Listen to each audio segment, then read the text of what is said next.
All right, Patrick, well, it seems like we've been talking about the wind for a few days here now, but today you were battling the cold out there. Just tell me about how you were battling the conditions.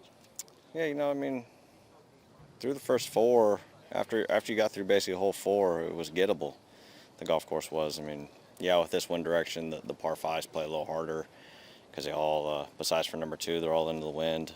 But the golf course wasn't as firm as I expected it. With it getting cold like that, the greens obviously sped up.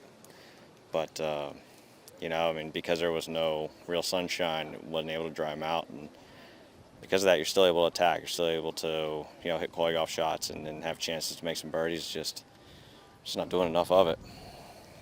You had a tough stretch on the last couple holes, finished the front nine. What happened on nine?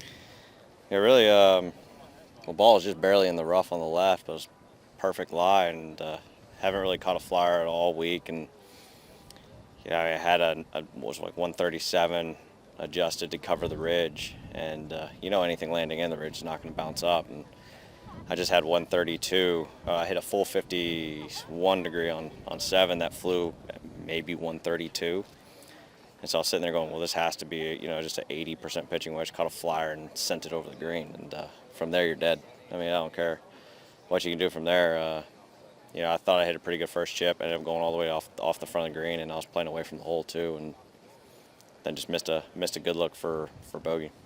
A couple birdies on the back nine. You talked in the past about maybe not having a lot to take from one round to another the past couple of days. Was there any thing in the back nine that maybe gave you a bit of confidence heading into tomorrow? Yeah, I mean, because of how cold it was early in the round, I wasn't really moving, so my hands were getting too involved. And then I got in the back nine, and the soft shots, I felt like I was hitting some soft shots really well, and hitting my lines off of iron shots and hitting some solid tee shots, and really just putting the ball in play. And I think that's what you have to do. I mean, my only blemish on that back nine today was a 3-putt because the ball stayed in the ball mark.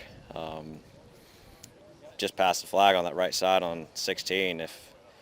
It's a pretty severe slope, kind of where my ball stayed, but it ended up being in a ball mark, so it just couldn't come back. And from there, downwind down that hill, I had to make a 5-footer come back and didn't make it. But I was starting to hit some quality golf shots, whether it was pins on left or pins on right, which is always good to take from, especially going into tomorrow. Because, obviously with what Scheffler's doing is insane, but it doesn't mean I can't go out there and shoot a really low one tomorrow and at least try to crack inside the top 5, top 4 of the event. You mentioned Scotty, you were the last Texan to win here. What is it about Texas that kind of translates to Augusta? I think the biggest thing is you just have to be able to control your ball. Whether it's not just curves here, it's also flights, because you never know. Even when it's barely blowing here 5-7 miles an hour wind, it always swirls through the trees. So you have to be able to learn how to play the ball kind of down, but then at the same time use slopes to stop balls. And if you can, if we need to launch one, you can. And you see those swirls at the Woodlands and San Oh Antonio. yeah, I mean it's always blowing in the Woodlands. I mean not only is it windy in there, but the reason why it's called the Woodlands, a ton of trees. So the ball just gets turning in those trees.